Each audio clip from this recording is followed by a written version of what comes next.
Magandang araw mga kaibigan. Bigyan natin ng reaksyon, opinion itong post ng Masang Pilipino.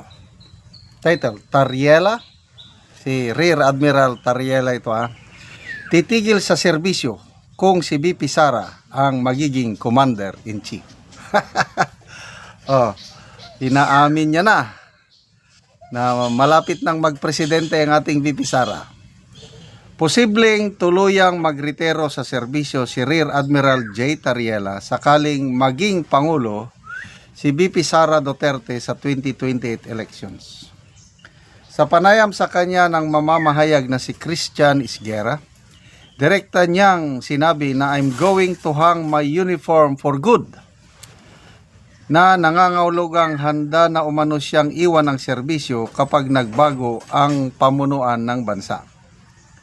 Bagamat wala pa siyang ibinigay na karagdagang detalye, iniuugnay ang kanyang payag sa kanyang matibay na paninindigan sa issue ng West Philippine Sea, kung saan ilang beses na rin siyang naging vocal sa usapin ng pambansang soberanya. Okay, so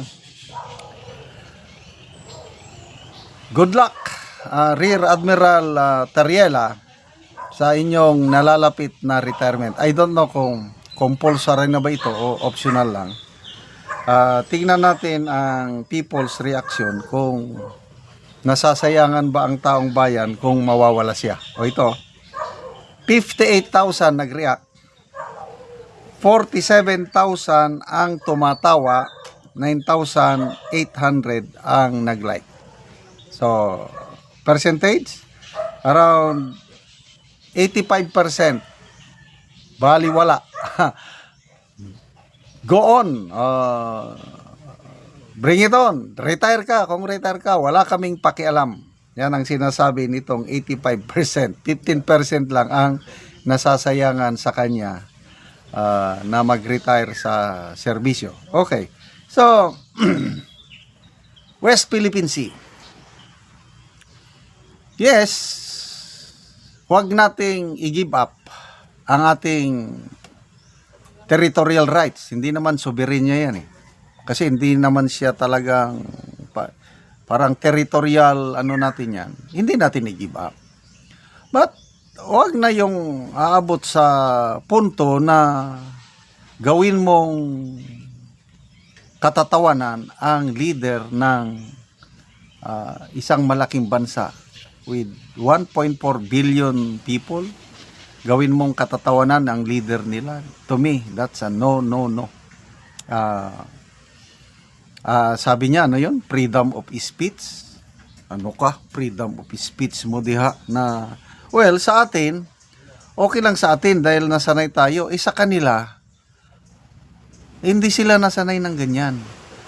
Narinig ko si Madam Teresita Angsi, isang Filipino-Chinese leader, na napakataas pala ang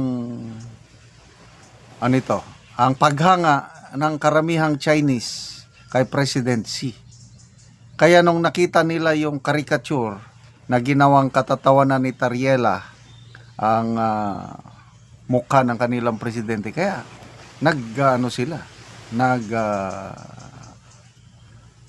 nagreklamo. Kaya yung maanghang na salita ng Chinese diplomats nila sa atin is a reflection yung sentiment sa China na huwag niyong bastusin ang aming Pangulo. Kung kayo dyan sa Pilipinas pwede niyong iganyan ang inyong Pangulo, sa amin dito hindi. Ganon. Mabuti naman at na-resolve na. Tumahimik na yung issue. At sana hindi na yon maulit. Kasi our relationship with China ay hindi lang yung West Philippine Sea. Ang dami pa nating dapat i-consider. Ayun, OFWs.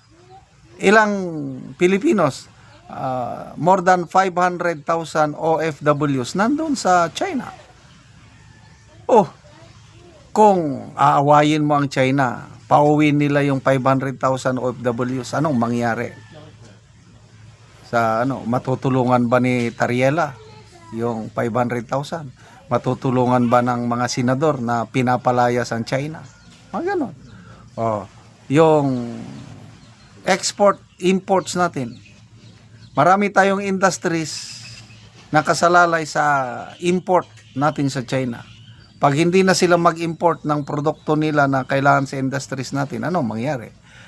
Export natin mga prutas, pinya, saging, ano pa dyan, mangga, durian. The other day nakakita ko yung kasili. For the first time mag-i-export na tayo sa China. Yun po, ang dami nating dapat i-develop with China at hindi yung i-highlight yung alitan sa West Philippine Sea. Our neighboring Southeast Asian nations, meron din silang sigalot sa China sa mga teritoryo sa mga isla. Example, Vietnam. Noong una, nag-aaway yan may mga namatayan na ang Vietnamese. But later on, na resolve yung issue. Ngayon, maganda na ang relasyon ng China at Vietnam. Ang dami ng tulong ng China sa Vietnamese economy. Dahil parang naisantabi lang nila yung mga isla na yun. Hindi pa na-resolve sinong may-ari. Kaya lang, nakakapagtaka, ang Chinese government, pinapayagan niya ng Vietnam to develop those islets na inaangkin ng ano. So, ganun yun. Diplomacy lang. Kaya to me, pinaka-the best approach, yung kay Tatay Digong natin.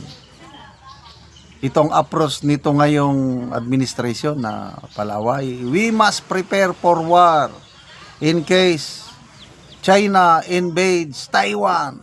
Ano nang pahayag ng administrasyon? Anong pakialam natin sa Taiwan na it's a province of China? Karapatan ng Chinese government to reclaim it. Ang ating concern lang yung OFWs. Pag nagkagera, ang solusyon, i-repatriate nimo. Hindi yung makipag-away ka. Yang sinasabi ng Pangulo na, we have no other choice but to get involved in the war. Ay, nako. Salamat mga kaibigan sa inyong pagsubaybay sa ating channel. Nakakatulong kayo ng malaki sa tribong Talandig ng Bukidnon dahil ang sweldo natin sa channel na ito is pantulong po sa tribo. Namimigay tayo ng libreng yero at pako para makapagpatayo sila ng mas maayos na tirahan. Panoorin nyo ang video na ito. Una ni ang atop sa natagaan namo og yero. Ang butangan lang og silop. Isa pa sapaw na lang.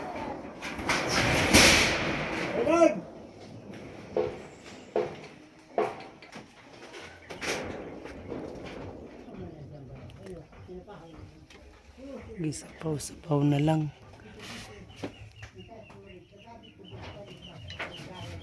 Ug karon mo na niya ang yero nga among ginahatag.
Mga silipin mo ito.